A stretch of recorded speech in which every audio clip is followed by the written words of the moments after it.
Hola, ¿cómo están? Espero que bien. Hoy les traigo uno de esos relatos que uno duda en contar, no porque dé miedo, aunque lo da, sino porque todavía cargo con cierto arrepentimiento. ¿Conocen esa sensación de haber vivido algo que desearían no haber vivido nunca? Algo que, si hubieran hecho diferente, tal vez otra persona seguiría aquí. Esta historia tiene que ver con un tablero Ouija, un departamento viejo en Ciudad de México y una amiga bueno, que nunca más salió de su cuarto. Aquel viernes empezó como tantos otros. Clases hasta la tarde, el metro repleto, ese cielo gris que aplasta la ciudad y esa sensación constante de cansancio que no se va ni con sueño. Cuando llegué al departamento, Arturo y Rebeca ya estaban tirados en el sofá. La tele estaba puesta con cualquier cosa de fondo, solo para no sentir el silencio. Vivíamos los cuatro en un apartamento viejo en la colonia Doctores, piso de madera que crujía, armarios con olor a humedad, azulejos agrietados, pero era lo que podíamos pagar con la beca. A pesar de todo, lo llamábamos hogar. Eran como las 10 de la noche y estábamos decidiendo si pedíamos tacos o abríamos un sobre de sopa instantánea cuando Arturo se levantó de la poltrona con entusiasmo. «Miren lo que compré hoy». Sacó de su mochila una pieza de madera oscura, gastada en los bordes, con letras talladas a mano. Un tablero Ouija, el sí y el no a los extremos, el abecedario en semicírculo y el adiós abajo. «¿Estás bromeando?», dijo Rebeca ajustándose los lentes. «Es en serio. Lo compré en la Lagunilla esta tarde. El tipo que me lo vendió juró que era original de los años 60. Dijo que lo usaban en una pensión donde murió una mujer». «Qué cliché», dijo Mariana, saliendo del cuarto con la toalla en el cabello. «¿Ustedes todavía creen en esas cosas?». Se sentó en la alfombra con nosotros, en short y camiseta, y tomó el tablero sin pensarlo. «A ver, vamos a invocar a la abuelita muerta de alguien, o quizás al diablo. Estoy aburrida». Eso me incomodó. No sé decir por qué exactamente. Tal vez fue el olor de la madera, húmedo, metálico, o tal vez fue la forma en que el ambiente cambió. No hacía más calor ni más frío, pero el aire se volvió denso, y debí decir algo en ese momento. Debí parar la broma. Pero, ¿cómo hacerlo sin parecer el aguafiestas del grupo? Encendimos una vela en el centro del tablero y apagamos las luces. El departamento quedó sumido en una penumbra irregular, iluminado apenas por la llama temblorosa. El sonido de la tele fue reemplazado por un silencio raro, lleno de presencia. Solo se escuchaba el zumbido del refrigerador y a lo lejos algún auto. Nos sentamos en círculo, cada uno con 2 dedos sobre el puntero de madera. Mariana puso los ojos en blanco. «Ay, vamos, quiero reírme de esto». «¿Hay alguien aquí con nosotros?», preguntó Arturo. Nada. Esperamos. 1 minuto, 2. El puntero no se movía. «¿Lo ven? Esto es una...». Antes de que Mariana terminara de hablar, el puntero se deslizó. Lento, arrastrado. «¿Quién fue?», susurré. «Yo no», respondió Rebeca mirando a Arturo. Él negó, pálido, las manos temblorosas. El puntero marcó la S, luego la I. Después, «Esto es una broma», dijo alguien. «Shh». Las letras continuaron. A-L-I-C-I-A. Eduardo, que hasta ese momento solo observaba desde la esquina, se puso blanco. «¿Qué pasa?», pregunté. «Alicia era la chica que se suicidó aquí, en el 302. Fue en 2006. Un escalofrío nos recorrió a todos. Mariana lo miró, incómoda, y soltó una risa forzada. «Lo estás inventando». «No, su abuela todavía vive en la planta baja. Me lo contó. Dicen que Alicia se tiró por la ventana después de escuchar voces durante semanas. Silencio. El puntero se detuvo. La vela titiló, aunque no había corriente. Entonces Mariana dijo, con una sonrisa torcida, «Alicia, si estás ahí, dame una señal. Ándale, sorpréndeme». La vela se apagó. El cuarto quedó totalmente oscuro. Al mismo instante, un olor penetrante llenó el ambiente. No era humo, era como algo quemado, un hierro caliente, denso. Nadie habló durante varios segundos. Quise levantarme, prender la luz, decir ya basta, pero algo me hizo quedarme. Y en el fondo, creo que ella también se quedó. A la mañana siguiente, la luz blanca entraba por las ventanas con flojera. Desperté con la boca seca y la cabeza pesada. La vela derretida seguía en el suelo, el tablero en el mismo sitio. El puntero había quedado entre la H y la I. Mariana no salió del cuarto. «Seguro está con resaca», comentó Rebeca mientras hacía café. «O le da pena por el numerito de anoche». Toqué la puerta a las 10. «Mari, ¿todo bien ahí dentro?». La respuesta tardó, pero llegó. «Estoy conversando». «¿Con quién?». «Con ella». Pensé que era otra broma, muy al estilo de Mariana, pero el tono era distinto, más bajo, más contenido. El día pasó. Almorzamos, vimos películas, fingimos normalidad, pero hacia el final de la tarde el olor empezó. Primero leve, como flores muertas, después más fuerte. Vela apagada mezclada con algo podrido. Buscamos en la cocina. Nada. Esa madrugada escuché murmullos desde su cuarto. No gritos, no palabras claras, solo susurros, como una conversación íntima entre dos personas. Rebeca también los oyó. «¿Crees que tiene a alguien ahí?», me preguntó. «La puerta está cerrada con llave desde ayer». La tercera noche, Eduardo se despertó gritando, sudaba. Dijo que ella estaba en el techo. Yo, ya al límite, volví a tocar la puerta. «Mari, abre. Esto ya se pasó de raro». No tardó en responder. «Ella no quiere que entren». Su voz no era la de siempre. Sonaba hueca, como vacía. Por debajo de la puerta vimos su sombra acercarse. Apoyó la frente contra la madera y susurró, «Ya está despierta». Me alejé sin pensar. Sentí náuseas.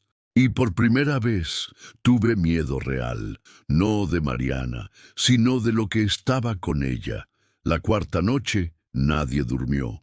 El departamento se sentía saturado, como si el aire pesara. Eduardo no dejaba de mirar la puerta. Rebeca lloraba. Yo intenté mantener la calma, pero me temblaban tanto las manos que apenas pude marcar el número de la policía. Llegaron pasadas las 3 de la madrugada. 2 oficiales, ojerosos. El síndico del edificio, molesto, dio permiso para forzar la puerta. Un vecino salió al pasillo, pero retrocedió al sentir el olor. Era insoportable, quemado, pero no como papel. Era cabello carbonizado, carne podrida. Uno de los policías se tapó la nariz con la manga. Golpearon, llamaron, nada. Con un empujón seco, la cerradura cedió. El cuarto estaba vacío, no desordenado, vacío. La cama hecha, los libros alineados, el armario cerrado, sin señales de vida. En el centro de la alfombra, el tablero Ouija, intacto. Rebeca fue la primera en entrar. Se quedó congelada. Luego Eduardo. Ambos miraron al techo. Tardé en ver. Marcas, pequeñas pero profundas, rasguños como de uñas, como si alguien hubiera sido arrastrado hacia arriba. Una oficial preguntó, ¿ella vivía sola? Nadie respondió. El nudo en la garganta. Las palabras no salían. No solo estaba vacío, era como si Mariana jamás hubiera estado ahí, como si alguien o algo la hubiese borrado, sin ruido, sin lucha, sin rastro. No hubo investigación, ni noticias, ni rastros. La policía sugirió fuga, pero nadie se va sin su teléfono, ni sus documentos, ni su cuerpo. Pasaron los años, nunca más supimos de ella. Eduardo se fue de la ciudad, Rebeca del país, y yo sigo aquí, pero no solo. Hay noches en las que escucho algo, un murmullo, o siento el olor de vela apagada en mi almohada, o un crujido, como pasos lentos en mi cuarto. Y cuando eso pasa, no me muevo, no respiro, porque sé que hay una puerta que ya no debo abrir. Y si un día escuchas una voz del otro lado, pidiéndote que entres, di que no. O mejor aún, finge que no escuchaste.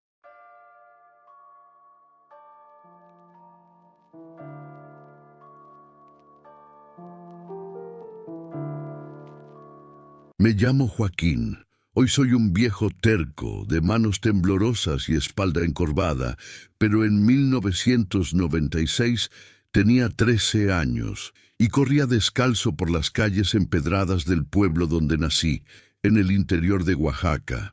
En aquella época, la vida era más simple. Los días comenzaban con olor a pan duro y terminaban con el sonido de las campanas de la capilla marcando el Ángelus. La capilla era el centro de todo. Blanca por fuera, con paredes agrietadas por dentro, guardaba ecos de tantas generaciones que parecía tener vida. Yo era monaguillo, junto con otros dos chicos, Esteban, un charlatán incorregible, y Elías, el más joven, siempre con los ojos grandes y demasiada curiosidad. Nos turnábamos para ayudar en las misas, limpiar el altar, encender las velas. El padre Julián era serio, pero nos trataba con cierta ternura, cuando no lo hacíamos enfadar demasiado.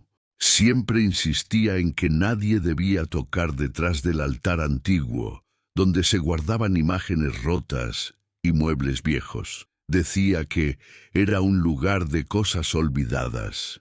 Nunca le dimos mucha importancia a eso. Los adolescentes no entienden el peso del silencio de los adultos. Me gustaba la capilla. Tenía un olor fuerte a incienso, cera derretida y piedra húmeda, como si el tiempo se escurriera por las paredes. Incluso cuando estaba vacía, parecía que alguien siempre nos observaba desde algún rincón. Pero nos reíamos de eso. Fingíamos no darle importancia. Era el comienzo de la temporada de lluvias cuando todo cambió. Esa noche, en particular, empezó como cualquier otra. Un viento más frío, las nubes pesadas sobre el pueblo y una última tarea antes de irnos. Estábamos solos, solo nosotros tres, y entonces Elías tuvo una idea. ¿Y si vemos qué hay detrás del altar?, sugirió Elías, con esa voz que siempre mezclaba desafío e inocencia. Esteban resopló, lanzando un trapo sucio al suelo. «El padre te va a arrancar las orejas, mocoso. Él no está, y con esta luz tan débil, ni siquiera notará si movemos algo», respondió Elías, ya caminando hacia la cortina gruesa que ocultaba el depósito detrás del altar. La tormenta empezaba a caer con más fuerza. La electricidad titilaba y la luz amarillenta de las velas parecía bailar más de lo normal. El olor a humedad aumentaba mientras nos acercábamos a esa parte olvidada de la capilla. Elías empujó unas cajas y levantó un paño oscuro, cubierto de polvo espeso. Esteban y yo mirábamos desde atrás, curiosos, pero sin acercarnos demasiado. Fue entonces cuando él sacó el objeto que estaba debajo. Era una tabla, antigua, de madera manchada. Las letras estaban talladas a mano, con el sí y el no en los extremos. En el centro, una luna grabada. A pesar del polvo, parecía intacta. A su lado, el puntero triangular con un vidrio rajado en el centro. «¿Qué es eso?», pregunté, aunque ya sabía la respuesta. «Es una de esas tablas de espíritus, ¿no?», dijo Esteban, ahora más bajo. Elías sonrió, como si hubiera encontrado un juguete raro. «¿Jugamos?», dudé. «Deberíamos guardarla». Es algo viejo. Al padre no le va a gustar. Pero la lluvia afuera no daba tregua. Estábamos atrapados ahí por unas horas más, y la idea de hacer algo prohibido era como miel para hormigas. Solo una ronda. Será rápido. El sonido del agua corriendo por las canaletas, el trueno a lo lejos, y esa mirada de Elías. Al final, cedimos. Encendimos las velas, y nos sentamos en círculo. Las velas parpadeaban alrededor de la tabla. Estaban dispuestas en 4 puntos, formando un cuadrado imperfecto. La capilla, antes silenciosa, parecía más pequeña. El eco de la lluvia golpeando el techo era constante, como una respiración pesada. ¿Hay alguien ahí?, preguntó Elías, colocando los dedos sobre el puntero con naturalidad. Esteban y yo nos miramos riendo con nerviosismo, pero también pusimos las manos. Así estuvimos unos segundos. Nada. Quizás necesita silencio, murmuró Elías. Entonces el puntero se movió, lento, titubeante, como si estuviera despertando. Quité la mano de inmediato. ¿Fuiste tú?, pregunté. Claro que no, dijo Esteban pálido. ¿Tú lo moviste? Elías negó con la cabeza. ¡Lo juro! El puntero volvió a deslizarse. DNTRO. ¿Dentro de qué?, susurró Esteban. Guardamos silencio. El puntero se detuvo. Luego se movió otra vez, lento y preciso. ESCUCHEN. Y fue en ese instante cuando sonaron las campanas. 3 campanadas secas, exactamente a las 3:17. No había nadie en la torre. El acceso estaba cerrado con llave. Lo sabía. Yo mismo había ayudado al padre a clavar la puerta la semana anterior. Las velas titilaron al mismo tiempo. El olor cambió. Un hedor fuerte a hierro oxidado mezclado con algo dulce, como fruta podrida. Yo estoy viendo cosas, dijo Elías con los ojos desorbitados. Las velas tienen ojos, rojos. Me están mirando. Empezó a temblar. Su voz se quebró. Esteban intentó sujetarlo, pero Elías se apartó cayendo de espaldas al suelo. Gritaba, se tapaba los oídos. ¡Están aquí! ¡Están aquí! Me levanté de un salto, golpeándome el hombro con el altar. El ruido de la madera resonó. Intenté apagar las velas, pero se apagaron solas, una por una, como si soplos invisibles las extinguieran. La luz desapareció. Quedamos en oscuridad total. Y entonces, silencio. Ni lluvia, ni campanas, ni nuestros pasos. Solo oscuridad y un sonido apagado, como si algo se arrastrara en el fondo de la capilla. Cuando volvió la luz, minutos después, Elías estaba acostado en el suelo, con los ojos abiertos, pero sin enfoque. Murmuraba algo en latín, o al menos parecía latín. Salimos cargándolo sin mirar atrás. El padre Julián apareció al amanecer cuando las campanas llamaban a la primera misa. No habíamos dormido. Nos quedamos sentados en la primera banca, con Elías recostado sobre mi hombro, catatónico, los ojos fijos en algún punto más allá de lo visible. Apenas nos vio, se detuvo en la entrada. No preguntó nada. Caminó en silencio hacia nosotros. Ustedes tocaron donde no debían, ¿verdad? No pude responder. Esteban intentó negar con la cabeza, pero le temblaban demasiado las manos. El padre suspiró como si ya lo supiera. Nos mandó arrodillarnos ahí mismo. Rezamos por más de 1 hora, mientras él recitaba en voz baja, como si temiera llamar la atención de algo que aún estuviera cerca. Luego, sin decir palabra, fue hasta la parte trasera del altar y volvió con la tabla envuelta en un trapo grueso. La sostenía como si fuera algo contaminado. Esto no debería estar aquí. Mandé que lo enterraran. Esteban susurró. ¿Enterrado? Sí, hace muchos años, antes de que ustedes nacieran. Ha regresado. Llevó el objeto al patio detrás de la capilla. Tomó queroseno del galpón y lo vertió sobre el trapo. Luego encendió una vela y lanzó la llama sobre la madera empapada. El fuego subió con fuerza y un sonido agudo, como un grito ahogado, llenó el aire. No sé si fue el viento o lo que salía de allí. «Esto no resuelve nada», murmuró, con los ojos clavados en las llamas. «Pero tal vez lo retrase». Elías no mejoró. Seguía en silencio, a veces murmurando muy bajo, a veces sonriendo como si viera a alguien parado a nuestro lado. Al día siguiente vino una camioneta a buscarlo. Un hombre de traje dijo que lo llevarían a la capital para cuidados especiales. Su madre lloraba tanto que apenas podía firmar el papel de autorización. Elías nunca regresó. El padre nunca más nos dejó solos en la capilla y, de vez en cuando, nos preguntaba si escuchábamos algo. Yo siempre decía que no. Mentía. Porque en lo profundo de la noche había algo que nunca dejó de susurrar. Hoy vivo lejos de aquel pueblo. Me dijeron que restauraron la capilla, cambiaron las bancas, pintaron las paredes, incluso pusieron nueva iluminación. Pero nada de eso importa, porque lo que quedó atrapado ahí no se arregla con pintura ni clavos. Durante años intenté olvidar. Me casé, tuve hijos, llevé una vida común. Pero a veces, cuando la madrugada llega sin aviso y el silencio aprieta el pecho, aún escucho las campanas. Siempre a las 3:17, 3 campanadas secas, como aquella noche en que Elías fue tocado.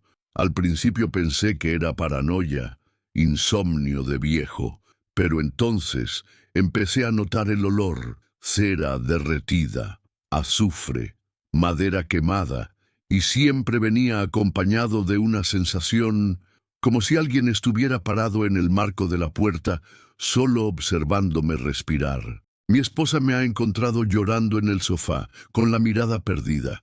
Dice que llamo a alguien mientras duermo, que hablo en idiomas que ella no entiende. Cree que es alguna forma de demencia.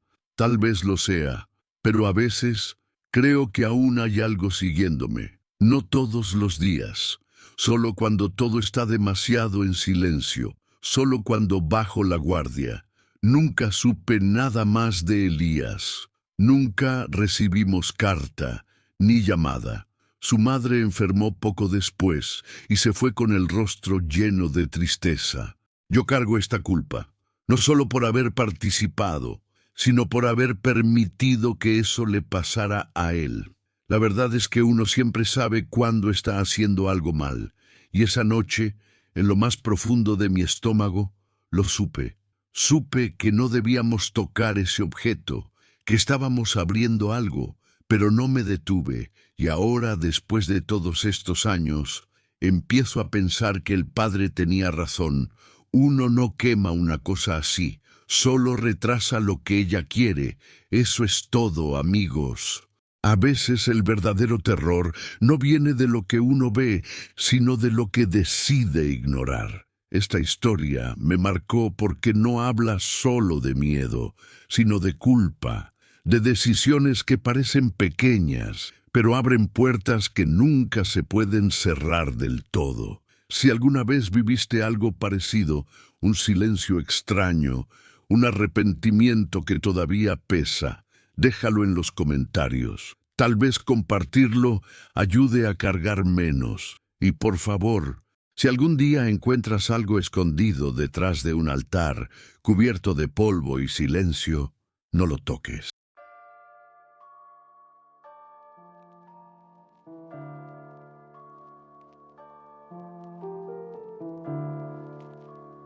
Conocí a Daniela en una época en la que su vida todavía tenía algún sentido. Era de esas personas que hablan bajito, siempre mirando a los ojos, como si cargaran algo que uno no alcanza a ver. Estudiaba letras, pasaba los descansos leyendo o dibujando cosas diminutas en las esquinas de los cuadernos. Tenía un aire tranquilo, pero guardaba más silencio que palabras. En ese entonces vivía con su madre, pero todos sabían que la persona más importante en su vida era su abuela, doña Beatriz. La madre, Lourdes, había tenido a Daniela muy joven, y la crianza quedó en manos de la abuela desde que era bebé. Eran inseparables. Daniela decía que su abuela era su mejor amiga, su verdadera madre y su refugio, y se notaba. Llevaba un collar dorado con una tijerita colgando, regalo de su abuela, que había sido costurera toda la vida. Era común escucharla hablar del aroma del cuarto de la abuela: lavanda, hilo, ropa limpia. La muerte de doña Beatriz fue repentina. Una neumonía que nadie tomó en serio hasta que fue demasiado tarde. Daniela quedó sin piso, dejó de ir a clases, bajó de peso, hablaba poco. Cuando regresó, ya no tenía esa luz silenciosa que uno ni se daba cuenta que estaba ahí. «Estoy bien», decía, pero su mirada contaba otra historia. La casa se volvió más oscura, incluso de día. Lourdes hacía lo posible: comida, café, conversación, pero nada atravesaba ese luto espeso. El cuarto de la abuela quedó cerrado por 2 semanas, hasta que un día Daniela entró sola. Pasó horas ahí dentro. Desde entonces comenzó a ir todos los días. Se sentaba en el sillón de su abuela, sin celular, sin música, solo mirando. A veces, según su madre, incluso susurraba sola. «Quizás era solo una etapa», me dijo Lourdes una vez. «La pérdida fue demasiado grande». Pero cuando empecé a sentir ese olor extraño viniendo de la casa, supe que la tristeza de Daniela no era lo único que vivía allí. La primera vez que Ana vio el cuarto de la abuela, me lo contó después. Es como si ella todavía viviera ahí, Noah, como si el tiempo se hubiera detenido. El sillón seguía con la misma tela floreada, los calcetines doblados en la cómoda y el frasco de perfume, lavanda real, abierto sobre la mesita. Pero lo que más incomodó a Ana fue el silencio.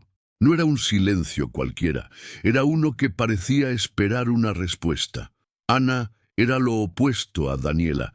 Tenía energía eléctrica, hablaba rápido, reía fuerte, pero por alguna razón se llevaban bien. Tal vez porque Ana nunca presionaba a Daniela para mejorar, solo escuchaba. Hasta que un día, caminando por el centro, Ana se topó con un vendedor de antigüedades bajo un toldo descolorido cerca de la catedral. Entre chucherías y velas de 7 días había una ouija de madera oscura, con letras talladas a mano y un puntero de vidrio rajado.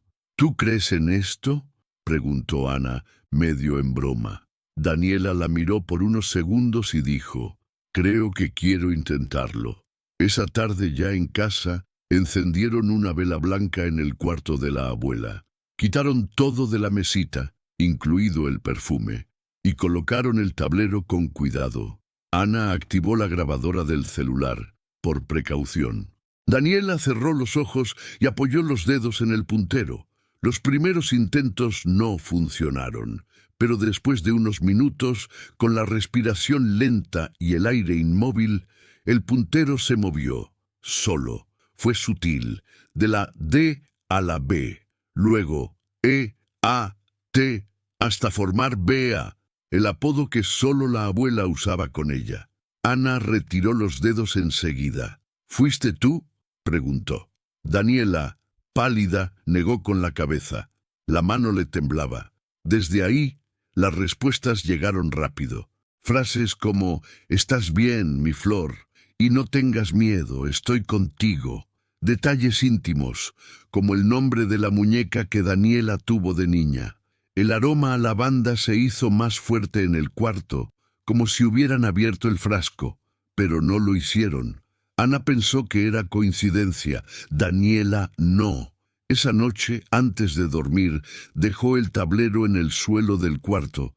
La vela se había apagado sola, y el puntero estaba otra vez sobre la letra D. Después de esa noche, Daniela no volvió a guardar el tablero. Quedó ahí, al lado de la cama, como un objeto personal. A veces lo tenía sobre las piernas mientras dibujaba. Otras, solo lo miraba, en silencio. La vela blanca fue reemplazada por una negra. «Porque ella lo pidió», dijo Daniela. Cuando Ana intentó cuestionarla, Daniela se incomodó visiblemente. «Creo que no entiendes. Ella está aquí, Ana. Solo quiere cuidarme». Fue la última vez que Ana entró en esa casa. Desde entonces, Daniela se aisló por completo. Dormía mal, comía poco, y su rostro empezó a cambiar, no solo por la delgadez, sino por la mirada. Era como si siempre escuchara algo que nadie más oía. Lourdes intentó ayudar. Llamó a una psicóloga. Trató de llevarla con un sacerdote. Daniela se negaba. Decía que estaba en paz, que la abuela le hablaba cada noche, que sentía su mano en la espalda, como cuando era niña. Una vez, durante una visita breve, me quedé solo en la sala mientras Lourdes discutía con su hija detrás de la puerta cerrada. El sonido era bajo, pero alcancé a oír un fragmento. «Ella me habla por la pared, y tú estás estorbando». La voz de Daniela era baja, casi dulce, pero firme. Desde fuera empecé a notar algo raro. El olor a lavanda estaba presente en todos los cuartos, incluso en el baño. Pero no era fresco, era cálido, casi amargo, como metal caliente. Y había algo más, el sonido. Durante la noche, Lourdes contó que empezó a oír golpecitos desde el cuarto, siempre con el mismo ritmo, como si alguien pidiera permiso para entrar. Daniela decía que solo era su abuela avisándole que estaba cerca. Una madrugada, Lourdes se despertó y vio luz bajo la puerta. Cuando entró, encontró a su hija sentada frente a la pared, susurrando. El tablero estaba entre ellas, pero Daniela ni lo tocaba. «Quiere que le demuestre que confío, que estoy dispuesta, que me quede sola». La casa, poco a poco, se quedó completamente en silencio. Ni siquiera el reloj de pared hacía ruido. Y yo, aunque no creía en nada de eso, juraría que sentí algo extraño al salir esa noche. Una respiración muy leve, viniendo desde dentro de la pared. Daniela dejó de salir del cuarto. Al principio, Lourdes aún golpeaba la puerta, insistía para que comiera algo. Luego, solo dejaba los platos en la entrada, que regresaban intactos. La luz quedaba encendida todo el tiempo. A veces, bajo la puerta, se escapaba el resplandor anaranjado de las velas. Otras veces, solo sombras moviéndose lentamente, como si alguien caminara en círculos. Volví a la casa una tarde calurosa, pero Lourdes no me dejó subir. «Ya no es mi hija, Noah. Pertenece a otra cosa». No entendí qué quería decir hasta la mañana del tercer día. Fue cuando escucharon a Daniela gritar. No un grito de dolor, era más bien un llamado, algo infantil, casi alegre. Lourdes y dos vecinos rompieron la puerta. El cuarto estaba sofocante, con docenas de velas negras ardiendo a la mitad. El olor a lavanda ahora era insoportable, mezclado con hierro, como sangre caliente. Daniela estaba sentada en el suelo, con las piernas cruzadas, rodeada de palabras escritas con marcador negro en las paredes, el espejo, el piso, solo una pregunta más, repetida decenas de veces. Nos miró con una sonrisa débil, los ojos hundidos. Ella dice que solo falta una. Después de eso, me puedo ir. Lourdes intentó acercarse, pero Daniela protegió el tablero con el cuerpo. Tenía algo en el regazo, unas tijeritas de costura, las del collar. Estaban abiertas. Un hilito de sangre bajaba por su antebrazo. Todo se volvió mudo por un instante. Nadie sabía qué hacer. Y entonces Daniela empezó a reír bajito, como si alguien le hubiera contado un chiste. Giró levemente la cabeza hacia la pared y dijo, «Repítelo para que ellos también te escuchen, abuela». Sus ojos parecían mirar directo a la pared, no a una grieta, no a un punto fijo, sino a algo que solo ella podía ver. El puntero del tablero estaba sobre la letra S. Luego se movió solo, lento, hasta la I. No esperé a ver el resto. Salí de la casa con las piernas temblando, pero aún alcancé a oír desde la puerta la voz de Daniela susurrando entre risas: «Solo una pregunta más, por favor». Pasaron 3 años desde aquella tarde. Daniela fue internada en una clínica psiquiátrica privada en las afueras de Monterrey. Su madre casi no la visitaba. El caso fue silenciado discretamente. Nadie quería exposición ni preguntas. La gente prefiere olvidar lo que no puede entender. Pero yo no me olvidé. La visité una sola vez. El cuarto era limpio, claro, con una ventana que daba a un jardín seco. Daniela parecía tranquila, más delgada que antes, el cabello recogido en un moño simple, sentada en la silla, con las manos entrelazadas en el regazo, parecía serena. «Oh, ¿sabes qué es raro, Noah?», me preguntó sin levantar la vista. «Me arrepiento, de verdad. Me arrepiento de haber dejado que Ana se alejara. Me arrepiento de haber asustado a mi madre». Sonrió. «Pero no me arrepiento de haber escuchado. Ella me habló. Sé que era ella, solo no sé si todavía lo era». Hubo un silencio incómodo. «¿La extrañas?», pregunté. Daniela asintió despacio.